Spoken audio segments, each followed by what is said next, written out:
Hey, we're the Flick Chicks. I'm Anne. And I'm Monica. And this is the podcast where we talk about comedy. Comedic Pretty movies. much, yeah. That was not funny, but the rest of this podcast will be just a little bit. Hopefully. Funnier. We'll try. Yeah. So if you tuned into our episode last week, we kind of went into like a tangent about types of comedy and what comedy we enjoy. So we figured it kind of warranted a whole episode just talking about comedy movies in general, and our thoughts, what kind of comedy we like, and stuff like that. What kind of tropes, things like that. Yeah. Because, you know, I feel like comedy movies kind of get forgotten a little bit. Yeah. Like, sometimes I just forget they exist. Like, this movie's made just to be funny. Like, I don't know. Maybe I just don't really watch them that often, but... No, it's definitely not a genre that I'm, like, super into, like, that I know a lot about. Most of the time I'll say I know when a comedy movie was made, but I wouldn't have watched it. Like, I'll be like, oh, yeah, I saw the trailer for that. Like, that's usually the extent of my... And like I feel like maybe comedy movies are losing a little bit of popularity. Yeah. Like I feel like when I think of comedy movies, I think of the early 2000s, even like the like around the year 2010, like before, a little bit before, a little bit after. I feel like they were really popular. Like I don't know, maybe between the years of like 2007 to 2017, for example. Yeah. I feel like they were super popular, but now you don't really see them as often. They often like I think they're coupled with other other genres. Like, you don't just see like I think a pure it's because comedy. of that. Yeah, because of that. And also I think there's like a love for series now, like in adult film more. Like people are really into like there's, especially with the book to movie adaptations, wink wink to our other episode. There's like a lot more series, like, you know, like multiple installments of a same movie, and they keep remaking stuff. So I feel like that has a lot to do with like comedy movies not being made like by themselves. It's just like, is this part of a series? Are we gonna be making money for 20 years? No? Okay. And I think also we're gonna get into this later, but you know, comedy movies tend to have similar aspects to them. Yeah. So I feel like now people are trying to move away from that because I think maybe people are getting tired, but also our society, I don't know if society is the right word, but our generation's sense of humor is definitely way different than millennial humor, I want to say. Like I'm saying like older millennial humor, which is like what those older comedy movies were directed to. You mean Gen Y, probably? That's what you're thinking of. Yeah, I think like it's still pretty, like I'm saying like the high end of millennials, like the ones that are like in their 30s now.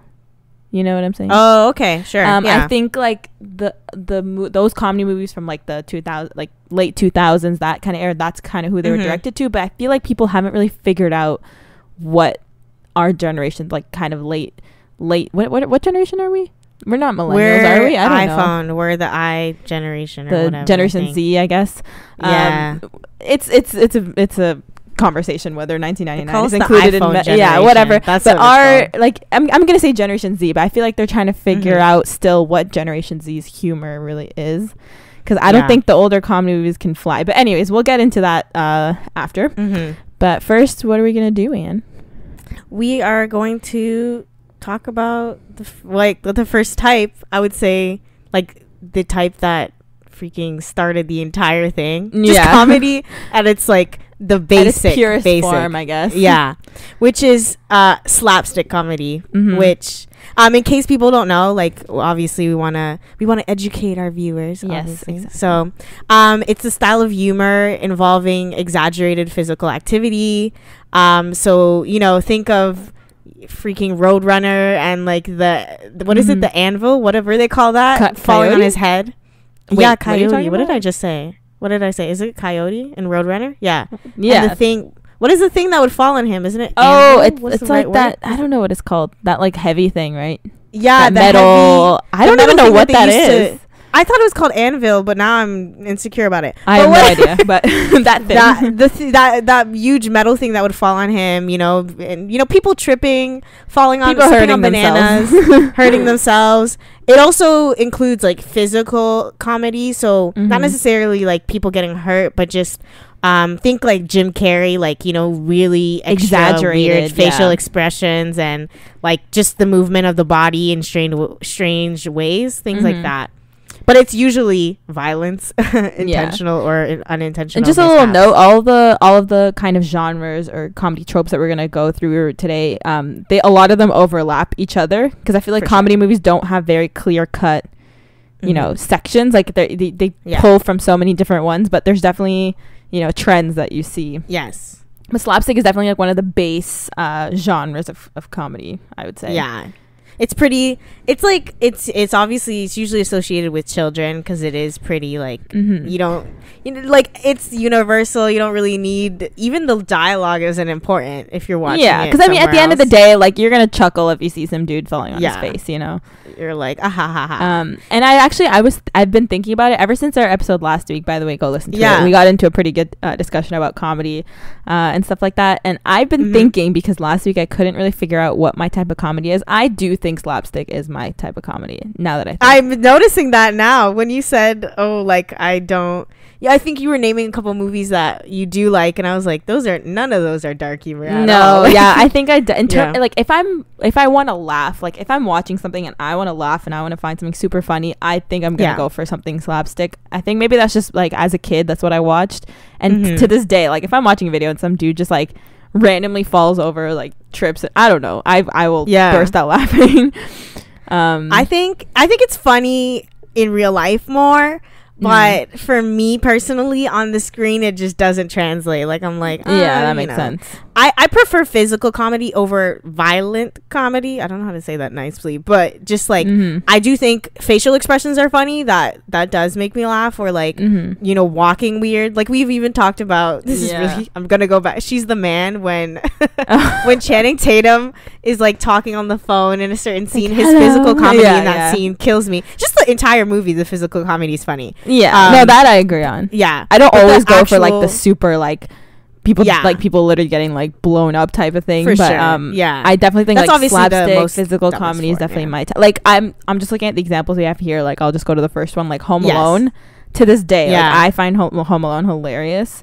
Just like, really, I don't find that movie, this is weird, I don't find it funny. I just find it entertaining. Like, I don't look at that and go like, I'm just like, good one, Kevin. See, I don't know, I'm always laughing at that movie, like, whenever they get like hit in the head with, I don't know, I'm trying to think of all the bad things that happen to all the stuff where he falls on his nuts, or all kinds of things happen, or like whatever, I don't know, maybe it's just like, I'm just those memories of just like watching with my family and we're all laughing. But I don't know, I think slapstick is more my thing, or not, I wouldn't say slapstick in general, but some more physical comedy, like you said, rather than dry humor, I think is more my thing. So I think doing all this made me realize, me have an epiphany. That's good though, now you know, so now I know, tell people. Is Elf physical comedy? That one's funny. I laugh at that. I think so. I honestly have not watched Elf all the way through. Oh my goodness, I swear, never my favorite. Telling you, if you watch, really. Wow. I think I like Elf a lot. I think Will Ferrell's comedy is more physical comedy, like more exaggerated. It is, kind of similar to Jim Carrey type of comedy. And his face is hilarious. You just like his eyebrows go so high. It's pretty impressive. Oh my god, yeah. No, but I'm also looking at, like, we have like Pink Panther. I'm thinking of the new Pink Panther. I haven't watched any though. Like the new one with Steve Martin. There's a new what? No, that's like the new one, the Steve Martin one. Oh, I didn't even know there was an old one. It's like old. It's like from the 60s or something like that. Oh, I thought it was a show. Like, I think it's either a show or it's like a series of movies or something like that. But I'm thinking of the newer ones because those are the ones I watched. Of course. Literally, as a kid, probably even now, I burst out laughing when I watched this, like, this movie. I love it so much. And it's like, it has a good mix, in my opinion, of like pure slapstick where like people are literally like he's hitting people with his car type thing, but also like the physical comedy of just like Kuzo as a character. I know a lot of people don't like this movie. Like, I know critics like hated this movie for various reasons. It's not cinematic masterpiece. I was so young like though, so I didn't really. I used to watch this like I could probably recite the entire movie to you. I was so young when I watched it, so like we watched it a lot in school all the time, and I guess I was just definitely, when you're a kid, you're not care about critics, so exactly about how it was received. But I just remember his hand, like that kind of physical, like his whole persona, like the French accent. Like, I think there's a good mix, but I just remember that. I think that's probably the best example of things that I just find like hilarious. I still find it hilarious. I think the biggest like franchise, one of the biggest franchises of straight up like slapstick was Mr. Bean, because he didn't talk. Yeah, the man like barely talked. That's the whole point. It's like, I think it was kind of a nod to the silent. Yeah, it's kind of a nod to the silent movie era, I think. Yes. Yeah. It kind of reminds me a little bit like Charlie Chaplin. Good. Oh yeah, no. Yeah.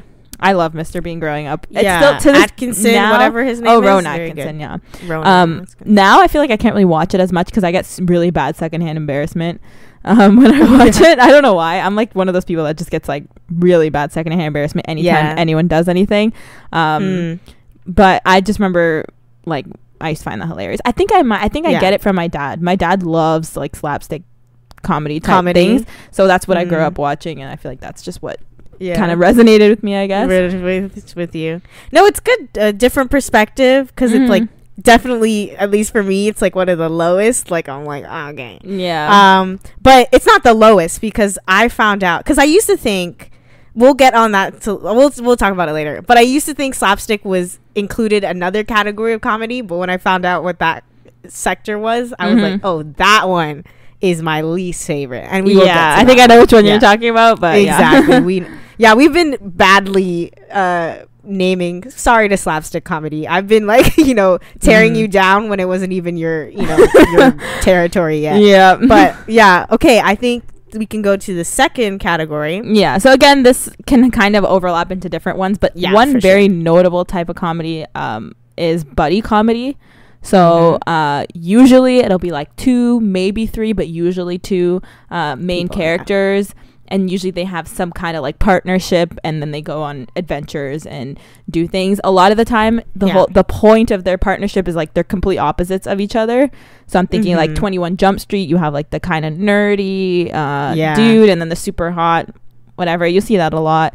Or sometimes Rush Hour. Rush Hour, you'll have like the American and then Chinese, but then also you'll have people who are like similar, so like Dumb and Dumber, Super Bad, where you'll have two losers, that kind of thing. A lot of the times these ones include like cops or police for some reason. Like buddy cop movies. I mean, like those are just classic like buddy cop movies. I mean, they kind of just fight crime. The Heat is also a good example with Melissa McCarthy and Sandra Bullock. Their characters are different. So these I feel like got really popular in the late 2000s, kind of early 2010s, around the time where like Superbad and that kind of stuff started happening.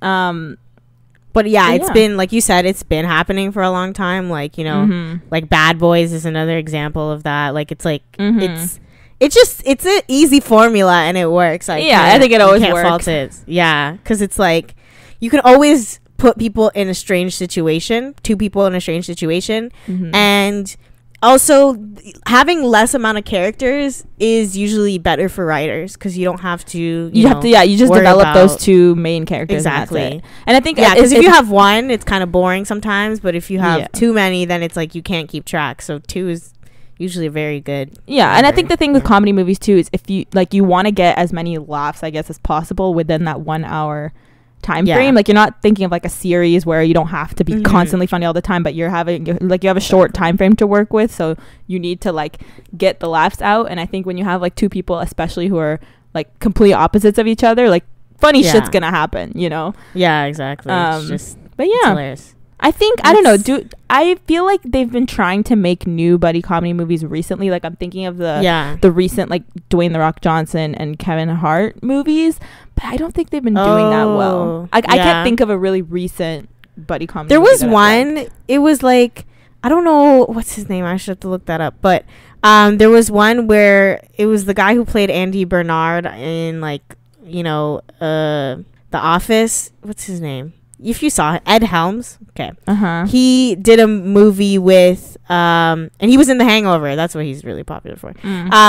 He did a movie with this kid. I forget what it was called, but it was just like he's like a cop guy and he's dating this guy, this like African American woman. It's important to the story. Okay. And then his stepson, he's trying to marry the mom, and then he gets like on this buddy cop thing with the son, like her son from like another marriage or whatever. And I forget what it's called, but it was on Netflix. It looks pretty cool, but I didn't watch it. I'm looking at his like filmography right now, and I can't. I can't see it. No, they didn't put it. Oh wait, you said he's a police? Is it Officer? No, sorry, Coffee and Kareem. Yes, that's it. I literally have not heard of that. I'm just like so it got released. It's like just recently, and it's like a Netflix release only. Mm-hmm. So that might be why we don't know too much about it. But that's like the most recent example of like a buddy thing. But also, like, it says it received negative review from critics. So yeah, there's some parts that buddy comedy is kind of like. Yeah, I think it's kind of on a decline a little bit. Mm-hmm. Maybe just because the formula is so tried and true. Like everyone, it's kind of always the same thing. I think buddy cop movies just do away with the cops. That's what I was gonna say. I think the cop ones need to go. Yeah, because we already have so many good ones. Like how many more scenarios can you come up with two cops? Like I'm thinking of this one example. I know this is like a very obscure movie. I don't think a lot of people know about this movie, but my brother showed me this movie. It's called Bone Cop Bad Cop. So it's like a French Canadian movie, but it's like half in French. Like you can only really understand this movie if you speak English and French, and if you're from Ontario or Quebec.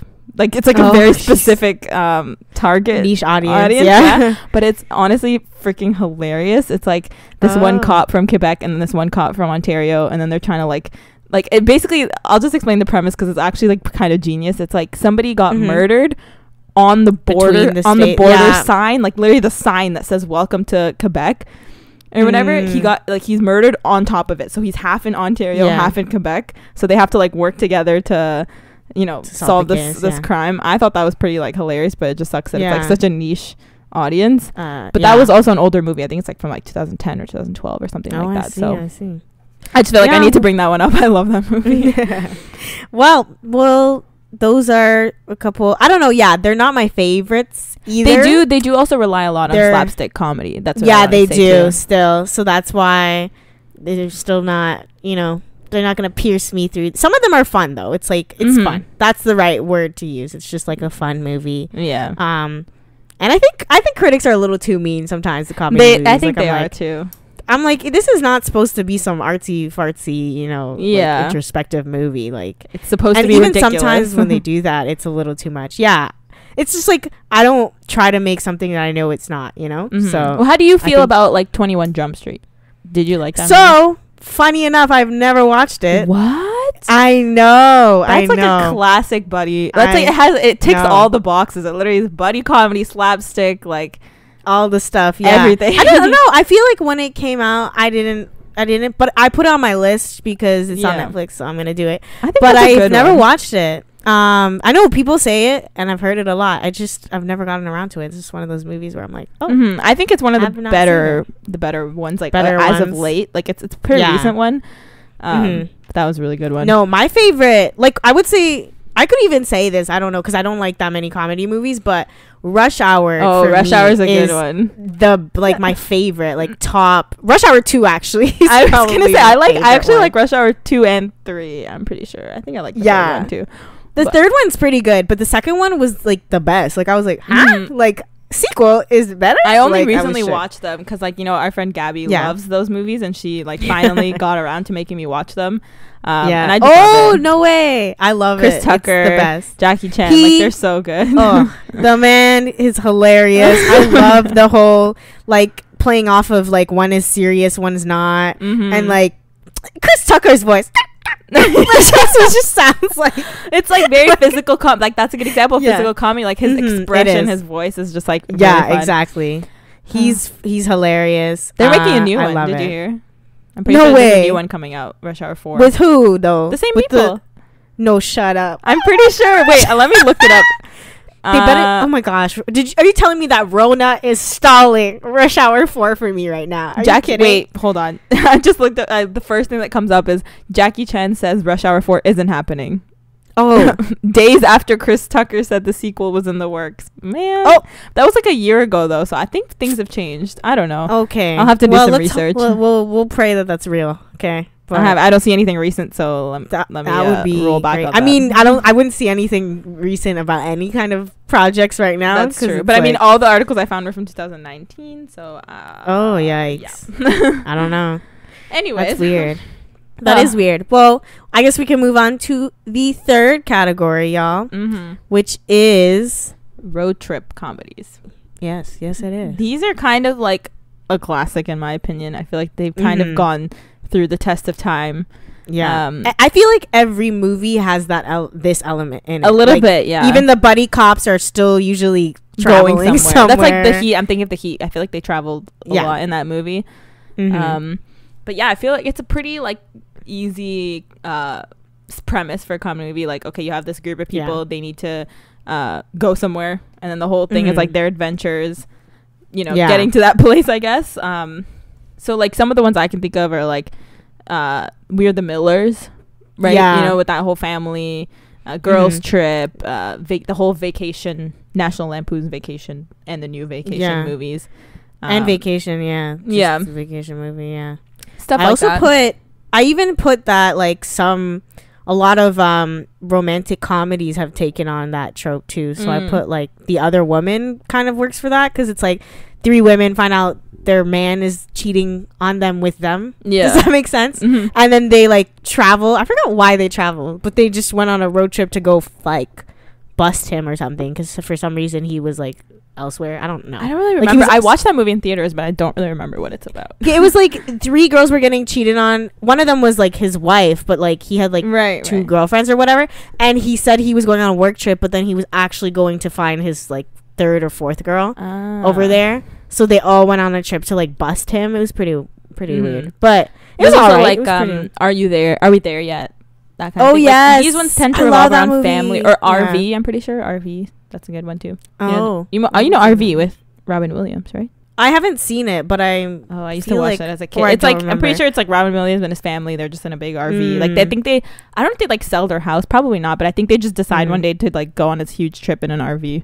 Basically. Wow. But usually are we there yet though? That was a good one. I watched that like almost every day for a hot minute. Yeah, no, these tend to include like family rather than like I think what differs them from buddy comedies is that a lot of the times they include family or like a fake family or a big group, kind of like or like the Millers. These ones are like also a lot of slapstick usually. Very like eccentric things, because I mean if you're going on a road trip, shit's gonna go down, you know.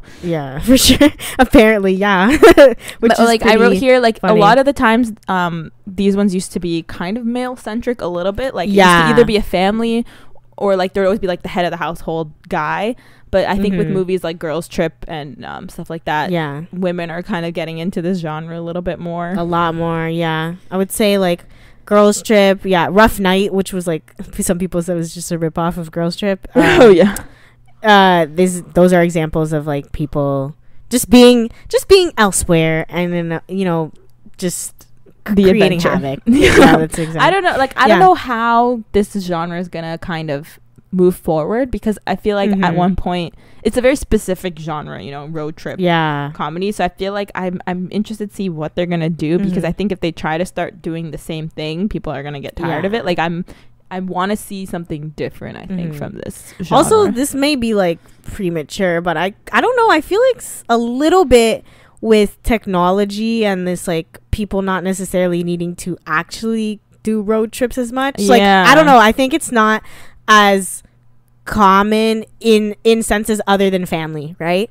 So I agree with you with like I have to see what kind of situations they're able to like put people in, because I feel like a lot of road trip movies now that I see are actual like serious action movies, because like someone's like running from the law or something and they have to, but like it's like on a Tuesday you want to really do something like that. I don't know, it might be. But a new movie, what is it, the one with Issa Rae?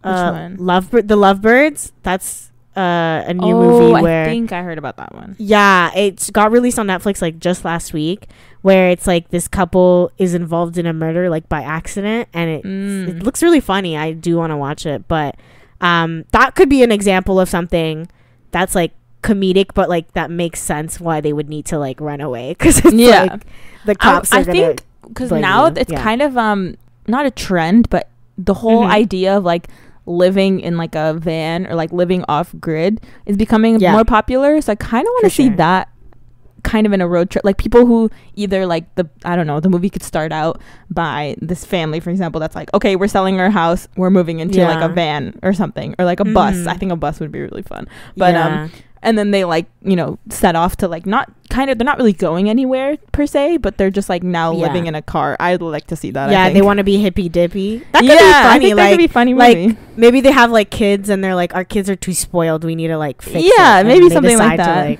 That would be funny. Yeah. And then like really I don't know, because I watch a bunch of those people on YouTube, the people who like live in their vans. I think it's super interesting. So a lot of times like they'll meet up with other van people.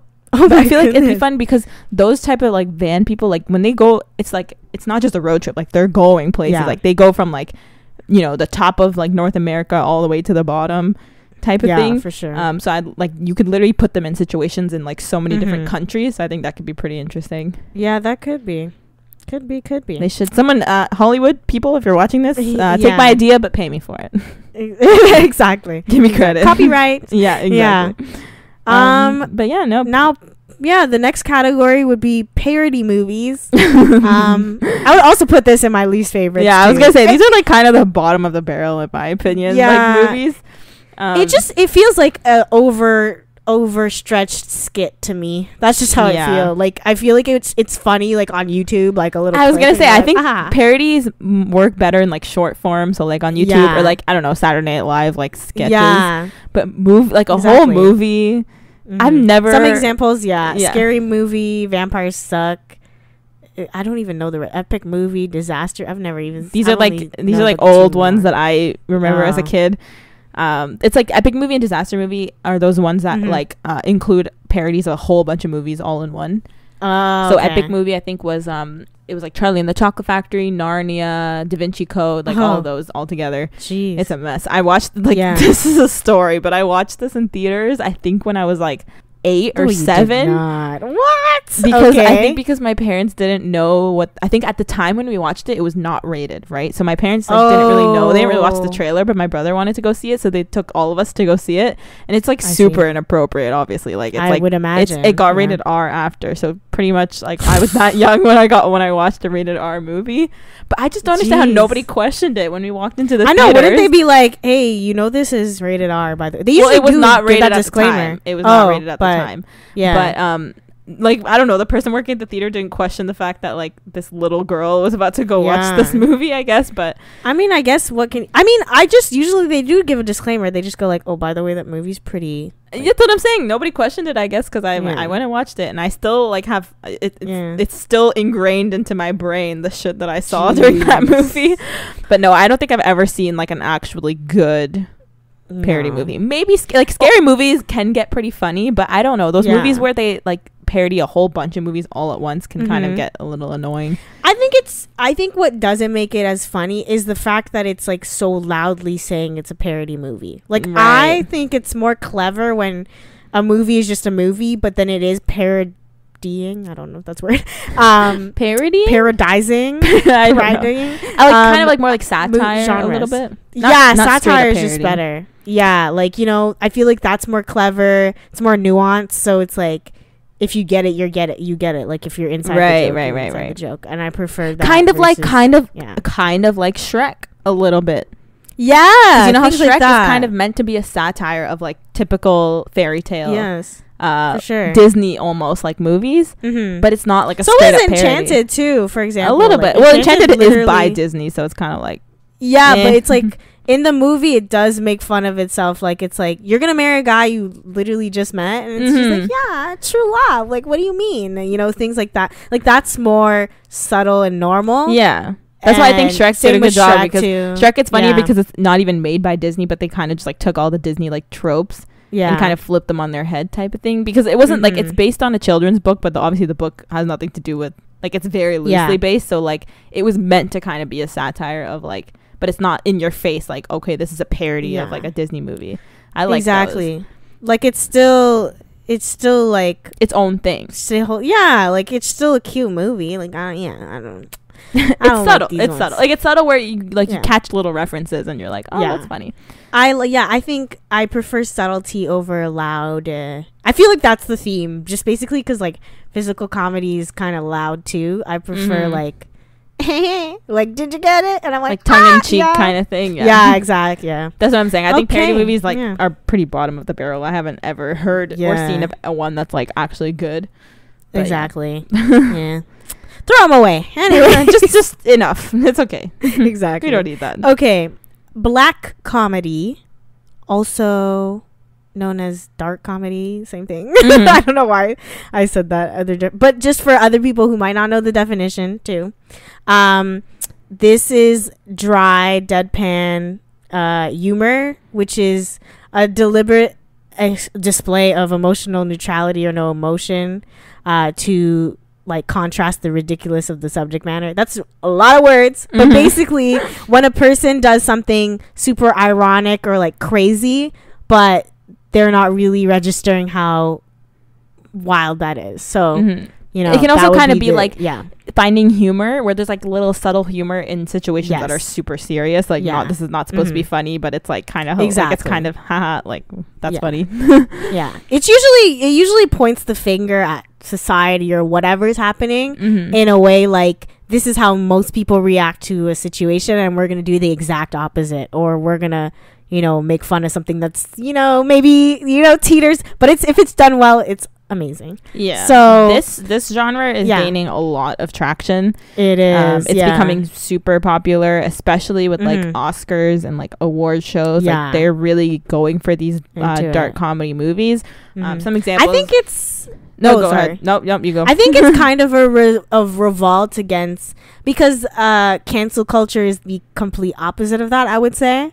I think it's kind of like you know how art is supposed to be polarizing and you know, make people think, all that stuff. So I think that's why it's moving even more towards that type of comedy. But go on, you can go with the examples. Well, I was just gonna mention a couple, and a lot of these are from like recent years, but like Birdman, Wolf of Wall Street, Lady Bird, Get Out, Parasite, which is a really Jojo famous Rabbit, example, Jojo Rabbit, which we also talked about. I haven't seen Once Upon a Time in Hollywood, but I know it's also a dark comedy.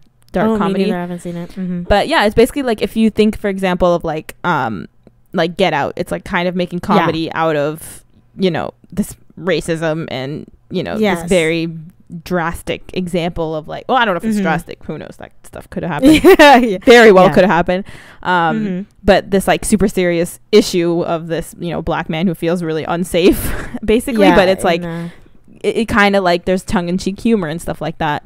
For sure. But this is definitely getting really popular as of like the late 2010s.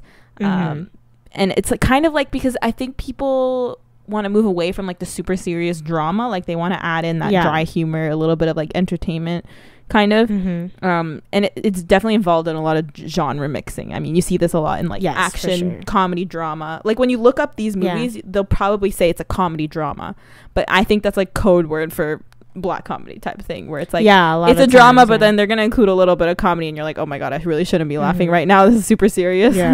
That's literally the entire feeling of Jojo Rabbit. Like when you're sitting there, you're like, nope, I can't, but then it's hilarious. I mean also like Parasite, where it's like, you know, at the whole like first half of the movie, like they're basically trying to scam these people, but you're like, haha, that's funny, but then people start dying, you're like, oh no, that's not very funny anymore. They really switched it. But then like, okay, not to spoil it, but I mean, if you've watched their Parasite episode, like just that one part where she like kicks her down the stairs, it's like, that part's not supposed to be funny, but it's like, it's hilarious, it's just funny.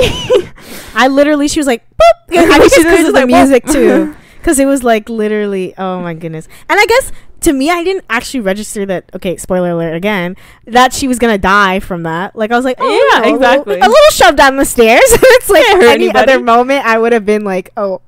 But yeah, those are, I just remember like in the theater, the first half, like people were laughing out loud, like at stuff, but it's not like it's not that type of it's not a we could go in about what Parasite is, but you know, that's the whole point of black comedy, I think, where it's like, it's not an obvious comedy movie. No, it isn't. Usually they mix it with a whole bunch of other you just see like the irony and things, and that makes you laugh. And I just like, I guess that's why it's one of my favorites, is I like the unintentional, and I say that in quotations, aspect of it. Like they're making it seem like, whoops, it's an accident. Because I think that's how comedy works in real life. Like I like when comedy imitates life, and when funny things happen, it's a lot of the times it's literally not purposeful. Like you're just like, oh, like that's actually pretty funny, or you just look at it from a different point of view, and I think it makes people think, and I think that's really fun. Yeah, I mean, what I was gonna say before is I think I like personally like all the movies that we named, like I think those are really great movies.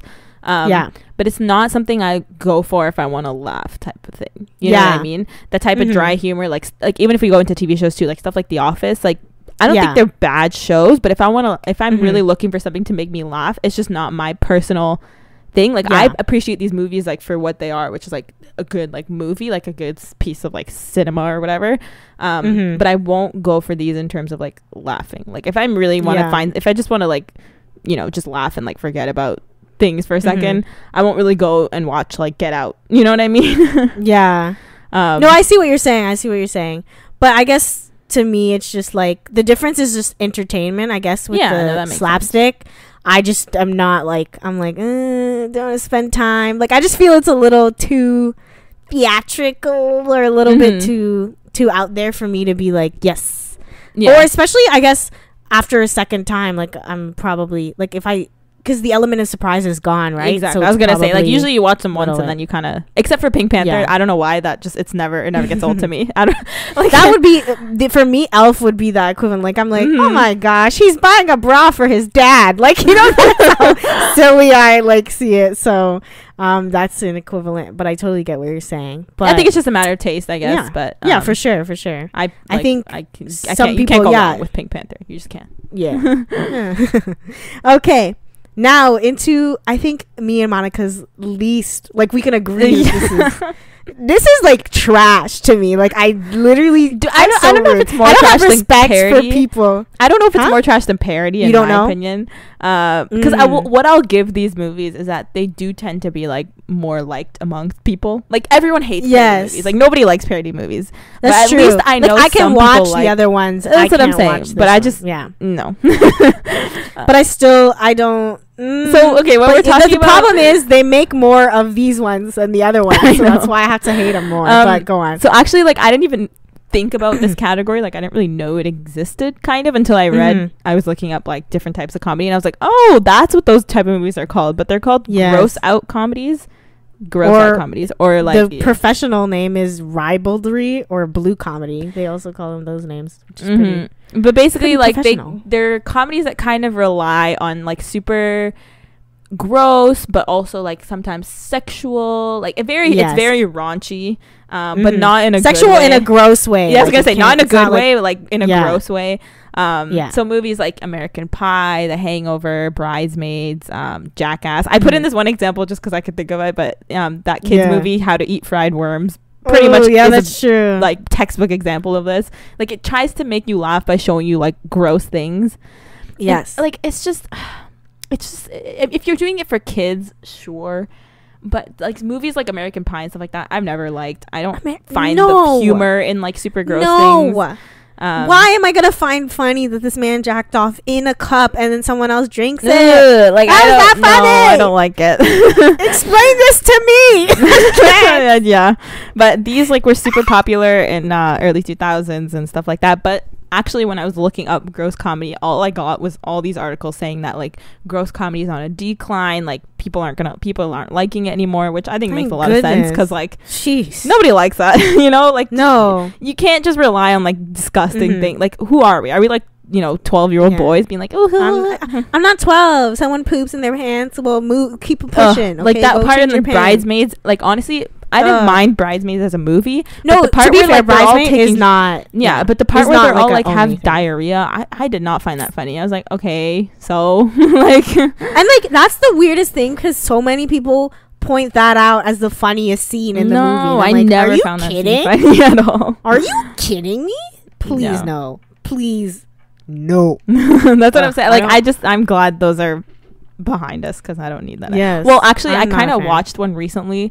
What was it? Wasn't like strictly gross out, but it's that movie Good Boys. I think that's what it's called. Good Boys. The one with Jacob Tremblay. Oh my gosh, that was hilarious. It was a good movie. There was a couple parts where you could tell they were kind of like doing that gross out comedy type thing. Really? What part?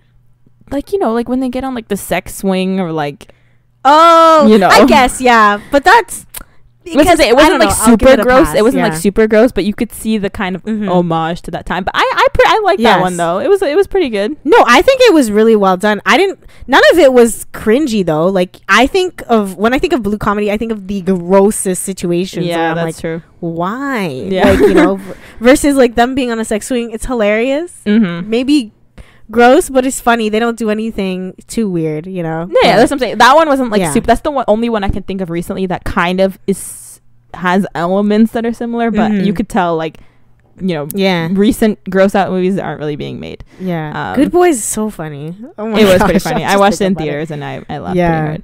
Same. But yeah, so those can leave too. We don't need that. I mean, we don't. Okay. Moving on before I gag more. We have probably one of my favorite, like, let's not no surprise there. Yes, I'm the queen of this genre.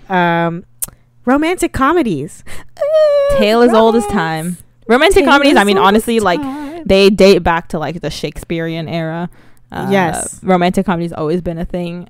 Like, I think, like, can we all agree romantic comedy is so much better than drama, like romantic drama movies. Who watches romantic drama? Like, if I'm watching something romantic, like, I want to watch something quirky, something fun. Like, nobody actually likes crying at romance. Like, for the longest time, I would tell people I like rom-coms. A huge fan. I am. And then they would be like, oh, like The Notebook? And I was like, no. If I could hit them across on the head, like, bop, and your face. If I'm watching romance, kidding? Like, nobody, I think it's because, like, nobody wants to look at romance and be, like, sad. Everyone wants to be hopeful and, like, fun and get a happy ending. And it's also, this is rude, but it's boring. Like, it's also very boring. It's like, oh, my parents don't want us to be together. Okay. So moving on. I've seen this. No. But romantic comedies, hilarious. I like them. Also, I want to point out, because, you know, people don't take them seriously. I hate everybody. But I would even say that romantic comedies were among one of the first genres to showcase truly flawed characters. Because I can see what you mean. Yeah. Because a lot of the times the reason it's hilarious is because they're so bad at romance, and there's like a hilarious reason for it. So I think they show, sometimes though, I agree, they do show some really too, like, perfect girls. Like, they're like, I'm so ugly, but she's, like, really cute. Or kind of like unrealistic expectations for love sometimes. But those are more older ones. Like, more recent ones are, more recent ones definitely are really good. Exactly. And the ones that, like, are romantic comedies that lean towards comedy. We're not talking, because there are a lot of movies that are just I'm talking more like, because there's like, I think there's like a spectrum with romantic comedies. Like, there's the ones that are like the main point of the movie is to be like romance, and there's like a couple of funny parts, but then there's the ones that are actually supposed to be like comedy movies with a little bit of romance sprinkled in. Yeah, I like those. Like, I'm thinking of like Crazy Stupid Love, 40-Year-Old Virgin, Think Like a Man, 1 and the proposal 2. The proposal. Well, the proposal is kind of, I think the proposal falls like right in the middle of the spectrum. I think it's based around their romance, but it's also like super funny, and like it goes for the laughs and stuff like that. It is. But no, romantic comedies I think are always going to be a thing, and I'm excited because I feel like this is the genre that's most, like, it's developing the most, because like people still want to see it, so it's like it's growing, it's constantly growing and getting better. So I like that. I'm a really big fan of I think I like that it's being like consumed more, because I don't know, I just wish that we could kind of not completely go back to the early 2000s, but take the good elements from the early 2000s, and by that I mean like 2004, like 2000, even the under 2008, 7, whatever. Yeah, take those elements and add a little modern twist, because yes, I do agree, like, there's obviously a lot of problems with diversity back in that day and a lot of things, but I think we can take that category and make it. That's what I'm saying. Beautiful. I like that it's kind of evolving with the time a little bit, rather than like the other ones we talked about where they kind of seem a little stagnant. Yes, exactly. And I think it has to do with it not being so constricting as a category. I think that's true. A big reason. Along with black comedy, like those two, it's like you can do anything almost. Like a black comedy, you can make anything. Like, well, obviously, if you're good at comedy, you can make any dark issue hilarious. Like, there's so many issues in the world that you can pick, and you can do same with romantic comedies. Like, you can do any story you want. You just need to add funny stuff and romance, which like 90% of movies have anyways. Exactly. It's just these ones. That's I think the other ones we talked about are a little more like subgenres, but you can tell that those are like the three big. Like, there's like slapstick, romantic comedy, black comedy, and then everything else kind of falls into between those categories. So I think that's, romantic comedies are good. Keep going. Keep doing what you're doing. Yes, please. Especially no, I was gonna say this last category that we're gonna talk about is another one that I actually didn't really know existed until I heard about it, and I was like, oh, that makes a lot of sense, because there's so many movies that fall under that. Like, I didn't even realize how many movies fell into this category. I did know about this one. I knew about it. Was more of a trope. They usually said like a plot trope. But it's just like, it's like, I'm a fan of it though. I started like on a couple, and then I'm like, wait, but that movie is one, and that movie's one, and that movie's one too. Sure. So this is called Fish Out of Water comedy, if you haven't heard about it. And basically it's just comedy movies that the premise of it is somebody being put in an unfamiliar situation or a situation that's like completely out of their comfort zone or something like that. So or their understanding. So many movies fall into this, like Sister Act, Beverly Hills Cop, Coming to America, White Chicks, Legally Blonde, Mrs. Doubtfire. She's the like. There's so many. Just basically. I even said that Wonder Woman even dabbled into that a little bit. Yeah, a little bit. Yeah, she's like, what are men? And she's like, do we need them? Like, you're taking a character and you're putting them in this like completely different, like completely contrasting situation, I want to say. So like, Legally Blonde is a great example. You have this like super ditzy like sorority girl who gets put into law school, or like Sister Act. You have this like lounge singer who becomes a nun. Like, it's I think honestly this is one of my favorite formulas. No matter how many times they do it, I think there's so many like opportunities, and it's just it's always gonna be funny, because when, again, it's kind of similar to buddy cop movies when you have the two opposite characters. Like, this is kind of the same, but it's like opposite setting to character. I think it's like a really great opportunity for laughs. Like, it's like totally funny stuff's gonna happen when you put someone in a completely new situation. I honestly think I watched a video about like the foundation of stories, and like when I was taking my I sound like I'm bragging, but I'm not writing class.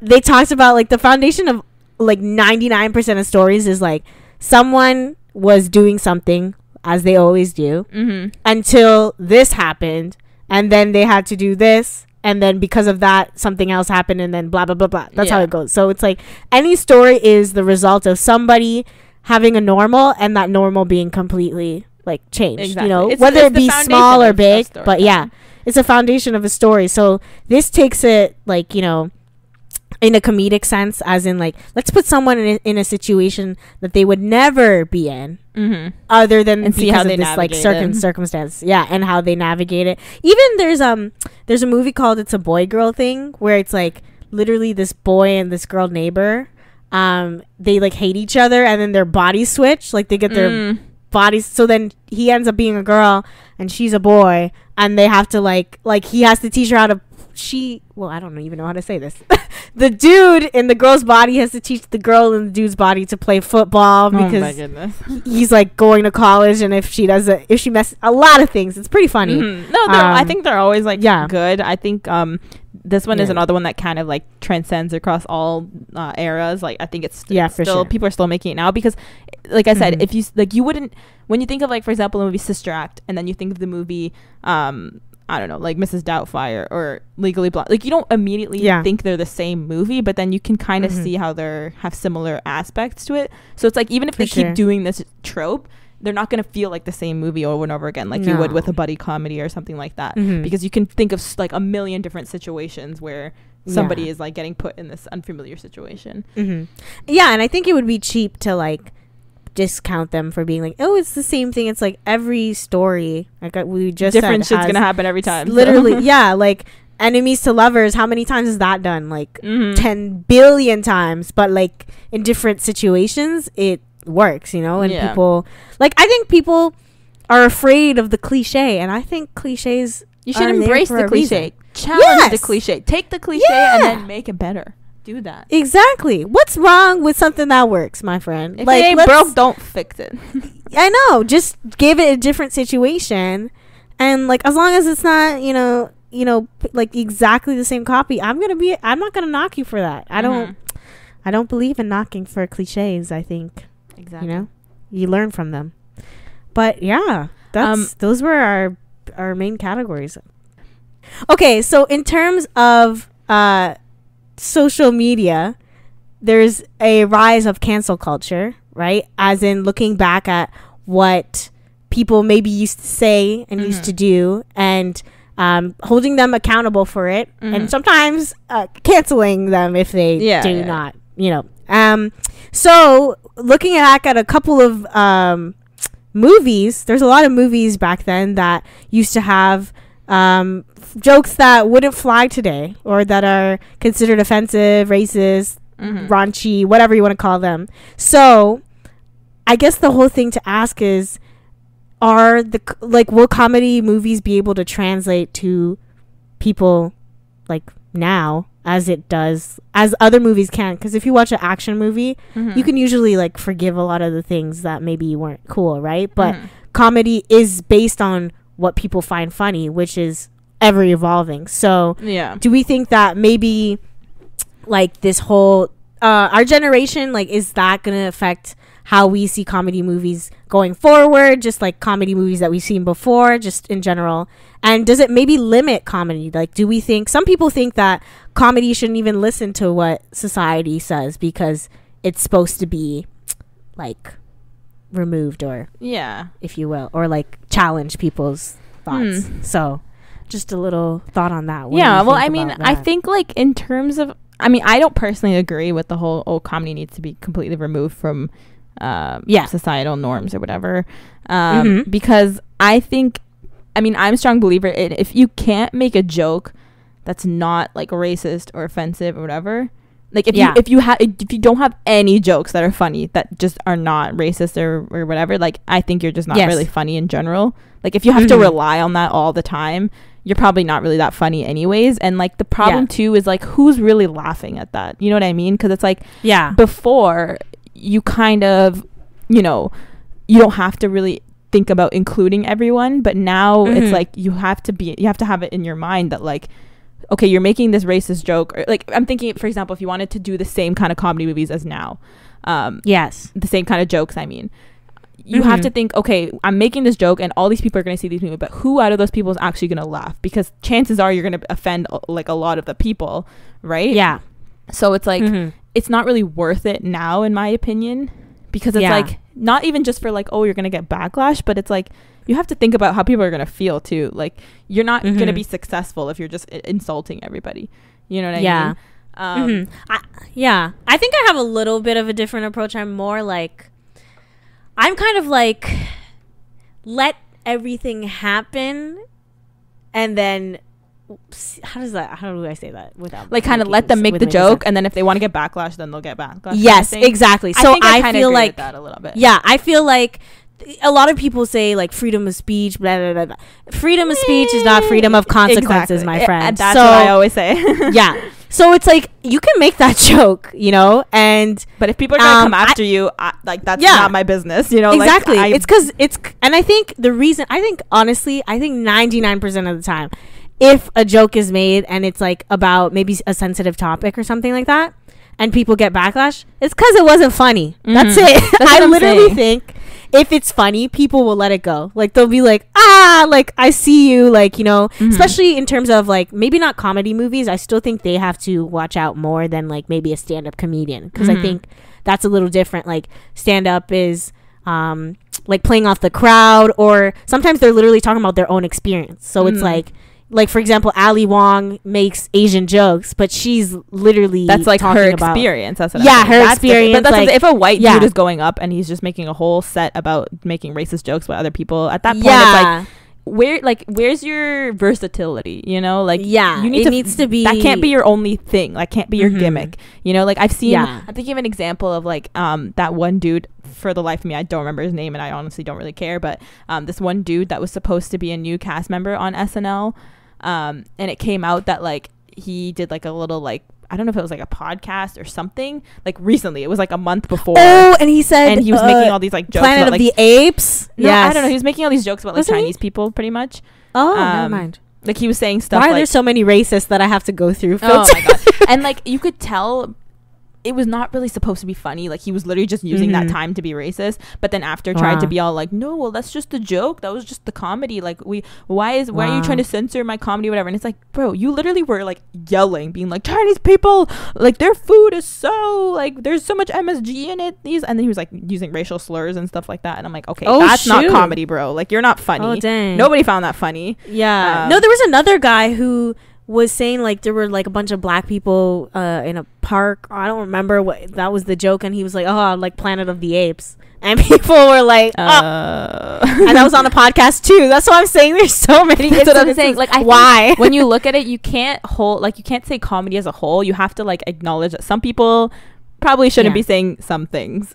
I'm not gonna I just name names, but I'm just saying that you have to be aware of your own privilege. Too. That's what I'm saying. Yeah, you have to be aware of your own privilege, where it's like, do you really think you as a privileged person, you know, should be going up there and like making racist jokes? Is it really your place, I feel like, to make those racist jokes? Yeah, probably not anymore, because it's like nowadays, I mean, you have to look at it.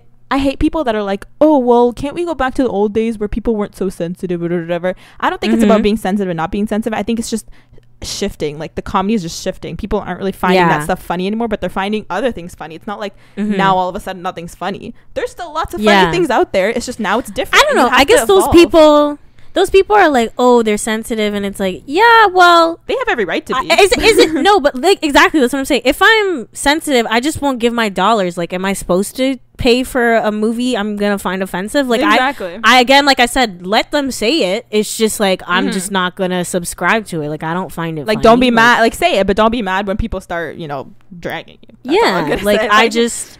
Like there's definitely some like comedians podcasts I listen to that I know are offensive to a lot of other people, right?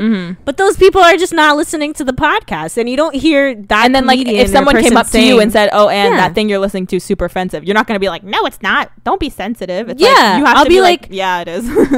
I'll be like, "Yeah, it's super offensive, but I find humor because XYZ." Like that's it, you know. So that's what I'm just saying. I feel like at the end of the day, it's like, you can't really stop that kind of humor, but I think also if we go back to our topic of like comedy movies, if you're making a comedy movie now, there's no point in having like those offensive things anymore, because it's like the humor has shifted, and now a lot of people just don't find that funny anymore. And I just don't agree with people who are like, if this movie, like they kind of look at it as like, oh, if this movie, for example, this XYZ movie from 1990 was made today, people would cancel it so quick. Well, yeah, because sense of humor changes over time. Like that would happen anytime. Like that could happen with anything. And I think framing it in a way of like, I just hate the general sentiment of like, people nowadays are so sensitive. And it's like, no, I don't think so. I think people nowadays just don't take other people's shit. That's what I think.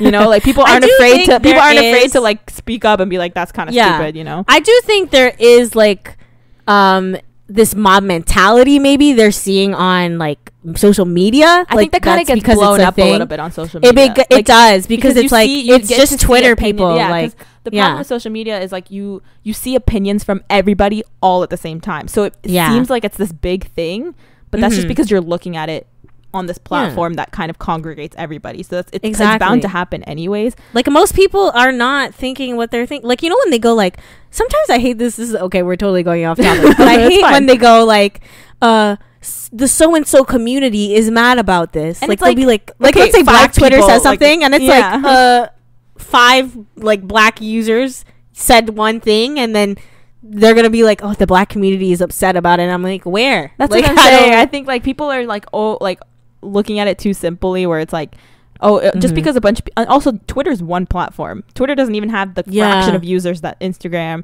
or even TikTok or something like that has. So like you can't base your whole opinion on something just on Twitter. So like, for example, people on Twitter are mad about something. First of all, it's not everybody on Twitter. It's just like a select group of people. You can't be like, and people are always mad on Twitter. So sensitive nowadays. Like, okay, look at the context though. You know what I mean? Look at the context. Look at the sample size of people that you have. And also, like you said just now, like people are gonna be more expressive on Twitter because they're on it, like they're behind a computer. Exactly. Right? They're saying what's in their head, but like nobody's gonna say that stuff out loud.